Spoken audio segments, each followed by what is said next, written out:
makes you so sick at heart that you can't take part. You can't even passively take part. Glenn Greenwald used to be a respectable journalist who uncovered some of the most egregious examples of surveillance and violations of privacy by Western governments against their own people. Unfortunately, he has now turned into a Twitter troll and a sympathizer of the far right.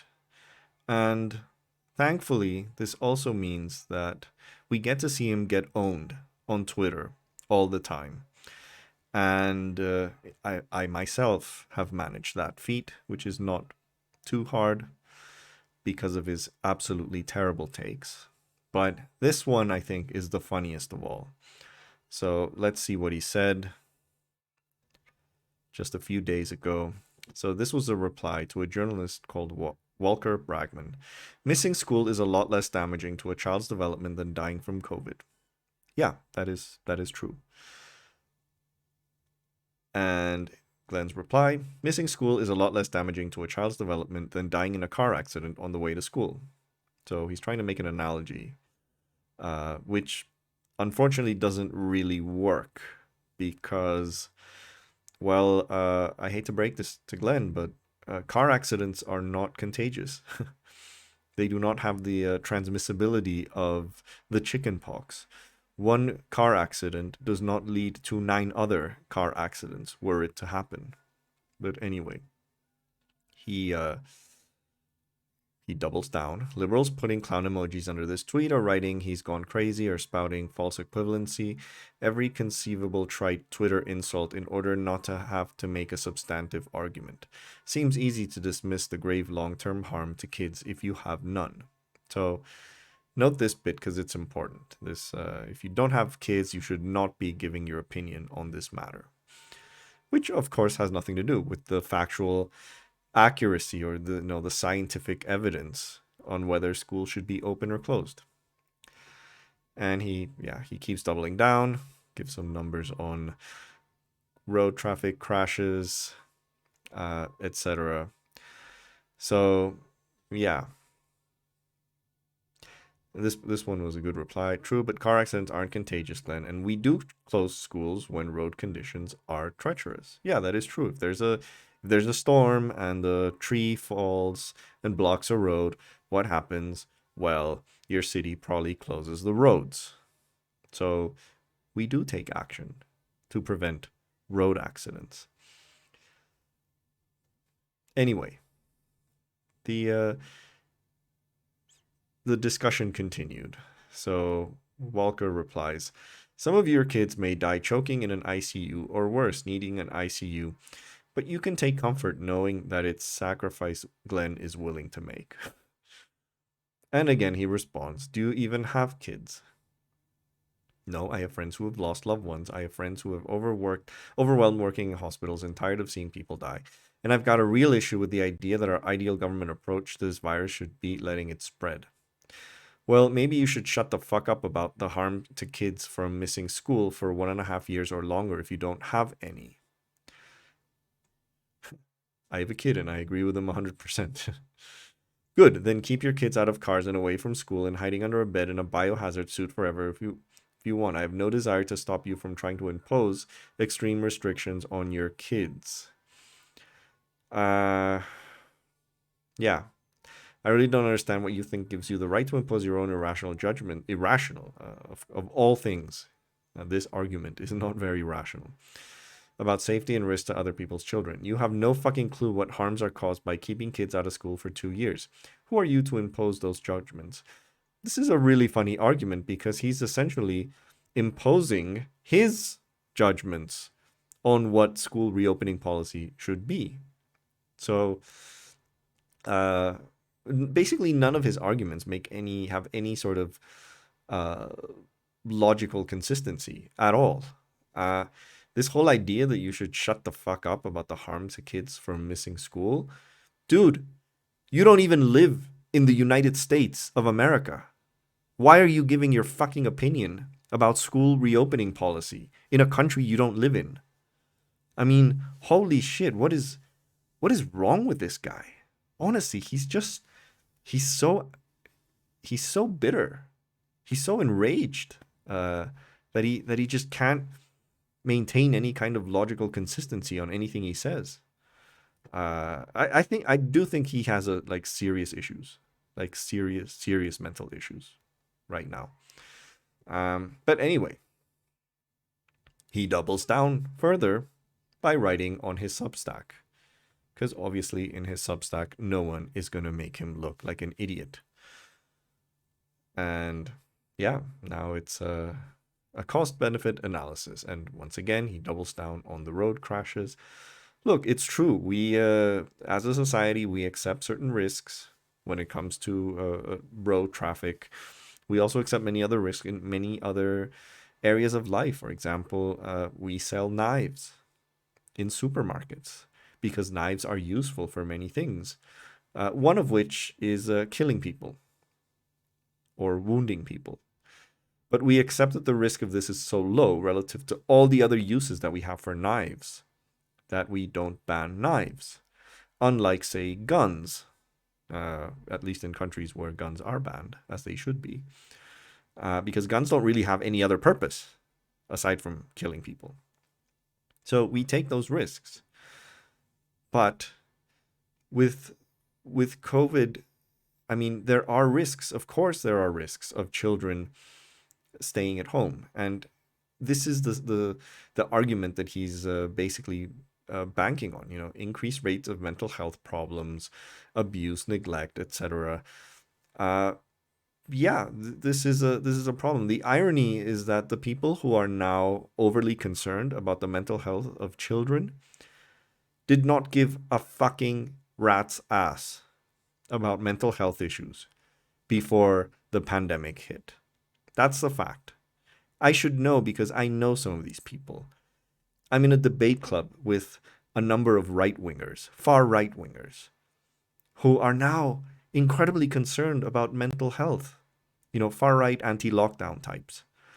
And they're all now so incredibly concerned about mental health. And in all the years that I've been in this club, they have never cared about mental health issues at all. They don't care about funding healthcare or mental health care or anything of the sort. They don't care. They're just conveniently using this fake concern, these crocodile tears over children's mental health, when nothing in their policy supporting background shows that they ever cared about it before the lockdowns happened.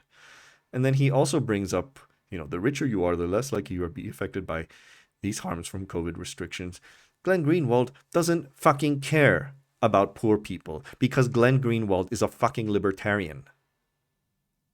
He's not a leftist. He's not a socialist. He's not even a social democrat. He has no position, no discernible positions on economic policy, much less on welfare policy or inequality. So he doesn't care about this. And you genuinely start to wonder, what's the whole purpose of this? The whole purpose of this is basically he, like a lot of people in his orbit, I'm talking about the Matt Taibbis, the Michael Tracys, all these people, suffer the opposite of Trump derangement syndrome. That's what they always used to say about the media during Trump's 4 years in office, that everyone was suffering from Trump derangement syndrome.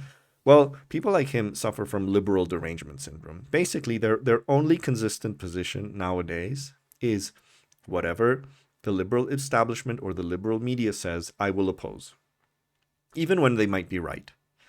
And I am no fan of the liberal establishment. I am no fan of the liberal media. I think it's shit. But still, this does not mean that they are not always wrong on everything. And on issues of COVID policy, COVID-related science, they are certainly more right than, the far-right people that Glenn Greenwald shields for, or also the left-wing hacks like Jimmy Dore, which are indistinguishable in some respects. In fact, there is a massive overlap between Glenn Greenwald's fan base and Jimmy Dore's fan base. So, on those positions, I will side with liberals. because it's not because I'm siding with liberals. It's just because on balance, the science seems to point that we should be taking actions like this. We should be questioning whether schools can return to normal right now. This is based on what we know about the virus. And we all want to return to normal as soon as possible. But perhaps right now is not the time. Perhaps we need to wait until Delta kind of goes away for a bit, and maybe there'll be more variants. And we might not get to normal this year. We might not get to normal next year. We will eventually. But in the meantime, we should minimize risk, because what is worse than a child having some impairment to their development as a result of not going to school? It's far more worse if one of their parents dies. That's way worse for a child's development, to have one of your parents die, or both. Because with Delta, we're seeing entire households getting ill. God knows how many orphans COVID has caused. So, this is serious shit. Like, we should care about these other aspects of development, not just the mental health, the abuse or the neglect, which undoubtedly happens. But this is a freaking emergency, and we have to behave as such. During World War II in Britain, children were bussed out of the cities into the countryside because it was believed that they would be safer there. And given how a lot of British cities were bombed, yeah, it probably was. Like, probably God knows how many children's lives were saved. Did this affect their development? I'm sure it did, because these were kids who were basically years separated from their parents. But this is a freaking emergency. We have to behave like it's a freaking emergency. We have to accept these sacrifices because it's a freaking emergency. It's not much more difficult than that. But like I said, this is just pure contrarianism. This is just pure liberal derangement syndrome. And it's an attitude that now permeates this entire ecosystem of so-called journalists. And the other one that I want to point out is Matt Taibbi, because Matt Taibbi has always had very similar views to Glenn Greenwald, but even up to like last year, I think he still was normal, or at least what didn't go down that rabbit hole so quickly as Glenn. But now the mask is off. Now he's exactly the same, and he's now basically writing Substack pieces on Antifa attacking reporters. He's basically turned into Andy No now, and this is sad, and he's being called out on it as well. And just like Glenn Greenwald, he's doubling down. He's incredibly uncivil with the people who reply to him on Twitter. Yeah, here's some guy posted a lot of videos on the Proud Boys, who were definitely guilty far more of much more violence in Portland recently than Antifa. And what does he reply? Oh, Owen Higgins replies, now, I'm sure Matt has covered all of this with the same level of intensity and outrage. How does he reply? None of that happened to people who work with me. The attack was on a partner of mine, and they referenced the story on my site before the attacker. Do you really not see why I might care more about this? And of course, yours truly chips in. Matt Taibbi rules for journalism. If it doesn't happen to me or someone I know, it doesn't happen. Which is kind of the same thing as what Glenn Greenwald is arguing. This, do you even have kids? So apparently, unless you are personally, individually affected by something horrible, that something horrible just never happens or doesn't matter. And again, this is supremely hypocritical on Glenn Greenwald's part, especially because he doesn't even fucking live in the US. So he should just basically shut the fuck up about anything that isn't involving the reopening of Brazilian schools. That's the only thing that he should care about by his own logic. So, on that note, yeah, if you like this video, please like, please share, please subscribe, and stop taking Glenn Greenwald seriously. He's not a good faith actor anymore. He's not even a journalist anymore. Like basically all of his Twitter engagements, his Substack, this is just all his personal rants. This isn't investigative journalism in any way. The fact that he won a Pulitzer does not make his fucking Substack articles true. So, yeah. And it's sad to see Matt Taibbi go off the deep end, because I always thought he was kind of like the more gracious one among the two, the nicer one, the one I would actually have a beer with. But now he's just as bad. Just absolutely. They're both shit. Anyway, see you next time.